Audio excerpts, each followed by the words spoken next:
Welcome to a course on complex analysis. The definition of a limit helps us only to verify whether some point is a limit or not. So that some point, how do we find? We intuitively guess that. Okay. So all the times the guess may not be right. So we need some limits related theorems which may help us to find out the limits. That is what we are going to explore in this lecture. Let us begin.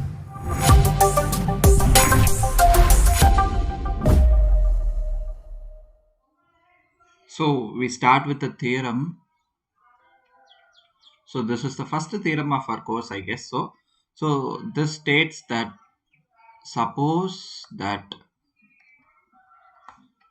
function is written as a function of two variables plus iota times of some other function of two variables, and here your z is x plus iota times of y, and your z naught is x naught plus iota times of y naught, and w naught is u naught plus iota times of v naught.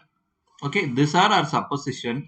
Then we'll have to prove limit z approaches z naught, f of z is w naught, if and only if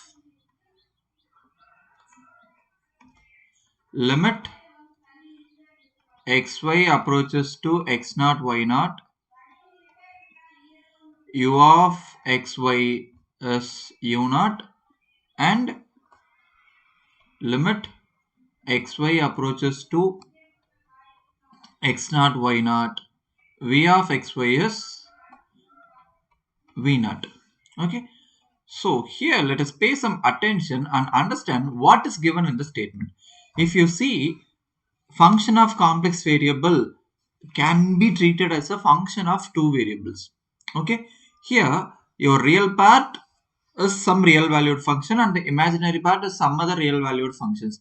Instead of writing this as u plus iota times of v, we may also consider this as order by u comma v.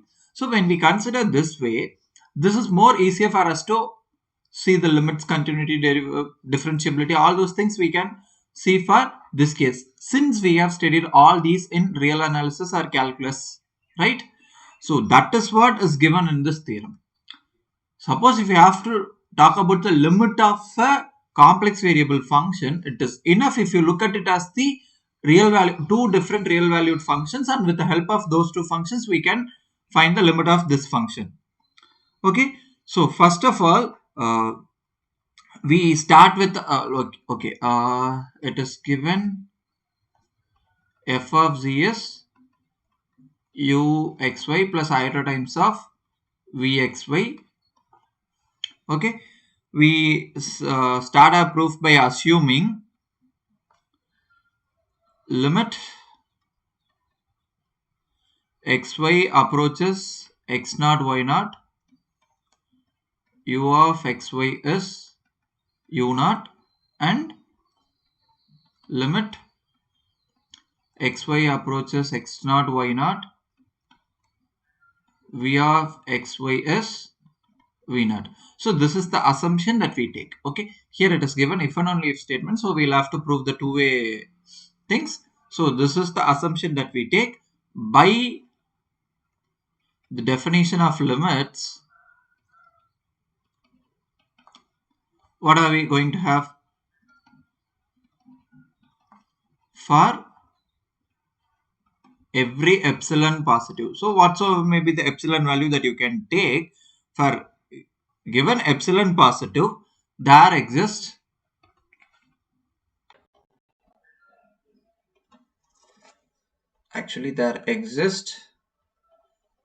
two positive numbers,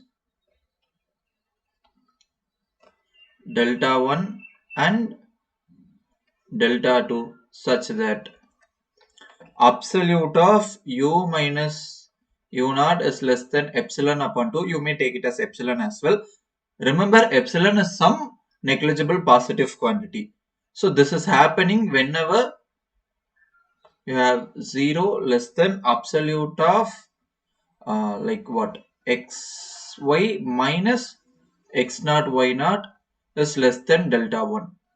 So this is same as the top 0 less than under root x minus x naught whole squared plus y minus y naught whole squared less than delta 1. Hope you people remember the standard metric on R2 from your real analysis. Okay, and absolute of v minus v naught is also less than epsilon upon 2 whenever 0 less than under root x minus x naught whole squared plus y minus y naught whole squared is less than delta 2. Okay, here epsilon is common in both the equations, whereas we have chosen two different delta values. You may wonder why. It is just because of the definition states that for every epsilon positive there exists a delta positive. Okay, so for this case, for this epsilon there exists some delta, and that is what we named as delta 1. And if you see for the second case, for epsilon and based on this point v naught, we have to identify some delta. Okay, that is what the definition tells you, right? Based on the epsilon as well as the limit of the function only, we are choosing epsilon value. So this u naught and v naught may be drastically different. In that case, we cannot expect our delta value to be the same. That is why we have chosen two different delta values, and delta 1 corresponds to the value epsilon as well as u naught, and delta 2 corresponds to the value v naught and epsilon, right? So we have made these assumptions. Next, let us choose delta to be smaller than or equals minimum of delta 1 comma delta 2. Okay, so if you choose minimum of delta 1 comma delta 2, and that is to be delta or even smaller value as delta, then your 0 less than under root x minus x naught whole square plus y minus y naught whole square less than delta implies your absolute of u naught, u minus u naught is less than epsilon upon 2, and v minus v naught is also less than epsilon upon 2. That you may see from the statements that we have written. So if your delta, if this quantity is less than delta 1, this is true. Similarly, if this quantity is less than delta 2, this is true. We have chosen delta to be minimum or smaller than that of this delta 1 and delta 2. So this condition is satisfied, and hence these two inequalities hold true. Okay. Now we are going to do one more calculation here. Right. Consider under root x minus x naught whole square plus y minus y naught whole square. This may also be written as absolute of x minus x naught plus iota times of y minus y naught. These two values are same. And this may further be written as absolute of x plus iota times of y minus x naught plus iota times of y. Okay. So this is, in simpler words, z minus z naught. Okay. And you consider one more thing, that is u plus iv minus u naught plus iv naught. Okay, and this is the thing that we consider. This is absolute of u minus u naught plus iota times of v minus v naught, and like this is what, this is using triangle inequality. We may write this as less than or equals absolute of u minus u naught plus absolute of iota times of v minus v naught. And from here you may take this, since this iota is a complex scalar, you may take it outside, and this is what you are going to have, and this is nothing but absolute of u minus u naught plus absolute of v minus v naught. Okay, so based on the requirement of the theorem, we have made use of the available results. Now for like suppose absolute of z minus z naught is less than delta, then absolute of u minus u naught is less than epsilon upon 2, and absolute of v minus v naught is also less than epsilon upon 2. Hence, absolute of u plus iv minus u naught plus i times of v naught is less than epsilon upon 2 plus epsilon upon 2, which is epsilon. Hence, limit z approaches z naught, f of z is nothing but w naught, where w naught is u naught plus iv naught. Okay, we have done the halfway. Now we'll have to prove the other way. That is, conversely, assume limit z minus z naught, f of z is w naught, where z is x plus iota times of y and w naught is u naught plus iota times of v naught, and f of z is u plus iota times of v. Okay, these are the basic assumptions that we have made initially. Now what should we prove? We'll have to prove the corresponding limits. Okay, again, by the definition of limits,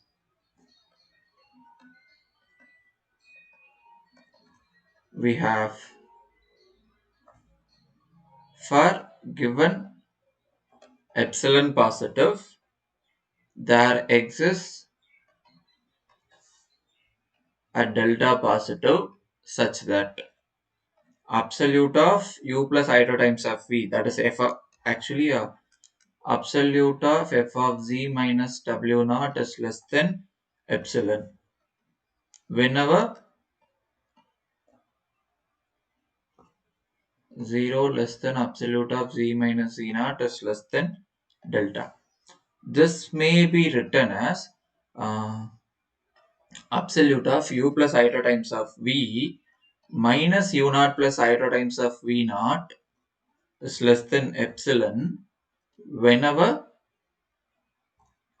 0 less than absolute of x plus iota times of y minus x naught plus iota times of y naught is less than delta. Okay, here note that absolute of u minus u naught is smaller than or equals absolute of u minus u naught plus iota times of v minus v naught. Right? So how is it possible? It means it is just, here you have some quantity. Okay, you are adding some quantity to this. Okay, so if the quantity that you add is 0 means you will get it to be equal. If not, this is going to be the lesser quantity, right? So that is the thing that we have written, and this is nothing but your absolute of u plus iota times of v minus u naught plus iota times of v naught. Okay, similarly, absolute of v minus v naught is also smaller than or equals absolute of u plus iota times of v minus u naught plus iota times of v naught. Okay, and you may consider this quantity as absolute of, like, absolute of x plus iota times of y minus x naught plus iota times of y as absolute of x minus x naught plus iota times of y minus y naught, and this is under root x minus x naught squared plus y minus y naught squared. Hence, if you consider this as equation 1, by equation 1 we get 0 less than absolute of x, so this quantity shall be replaced with under root x minus x naught squared plus y minus y naught squared less than delta implies absolute of u minus u naught is less than epsilon, and absolute of v minus v naught is also less than epsilon. Thus, limit xy approaches to x naught y naught, u of xy is u naught, and limit xy approaches to x naught y naught, v of xy is v naught, and this completes the proof. Okay. The next theorem states that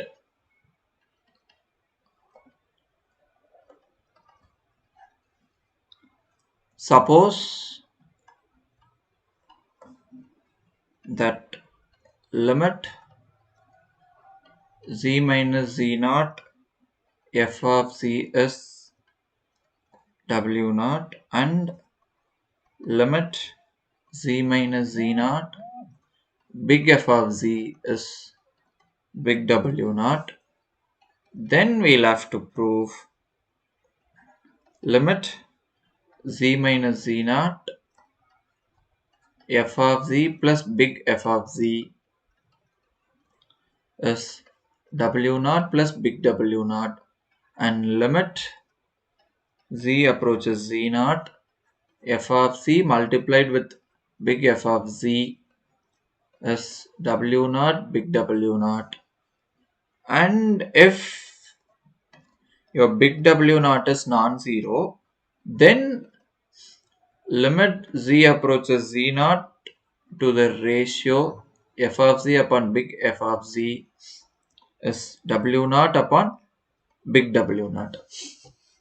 I think from the definition of the limit itself, we can easily establish these results. Here, if you want, I can just give you the hints for proving only the second inequality. First directly follows from the definition of a limit. Okay, I'm not going to prove this. I leave this as an exercise for you people to complete the proof. But for the second inequality, but for the second result, let me give you the hint. Okay, that is, if you write f of z as u plus iota times of v and big F of z as big U plus iota times of big V, then your f of z multiplied with big F of z is going to be u big U minus v big V plus iota times of v big U plus u big V. Okay, this is what you're gonna have. Similarly, we assume what? W naught as u naught plus iota times of v naught, and big W naught as u naught plus iota times of big V naught. So in this case, what is going to be W naught big W naught? It is u naught big U naught minus V naught big V naught plus iota times of V naught big U naught plus U naught big V naught. So have these things in our mind and try to establish the results. Okay, so when you make the product, you will have to take the limits for these things separately and these things separately. And remember, if you have a function which is defined from some subset in R to R, some R2 to R, that doesn't matter. Okay, and you have another function which is also defined from the same domain to R, if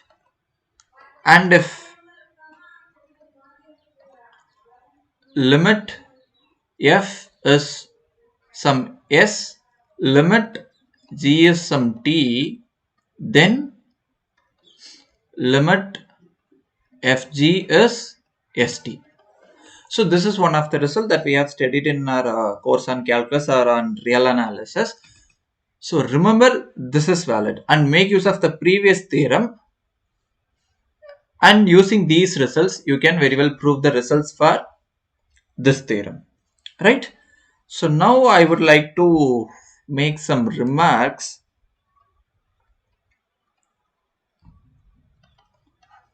So that is, if you look at the constant function Like if your f of z is simply c for some c that may be any constant, even if it is a complex constant, it doesn't matter. Limit z approaches to any limit z naught, your f of z remains c itself. Okay, this is first one. The second one is if your f of z is some monomial of this form for some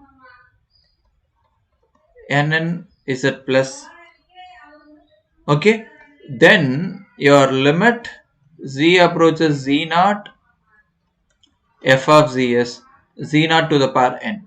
So using this itself we may very well prove the limit of the polynomial of this form a naught plus a1 z plus a2 z squared plus etc. till a n z to the power n, our limit z approaches z naught, p of z is nothing but a naught plus a1 z naught plus a2 z naught squared plus etc. till a n z naught to the power n. So this may simply be written as p of z naught.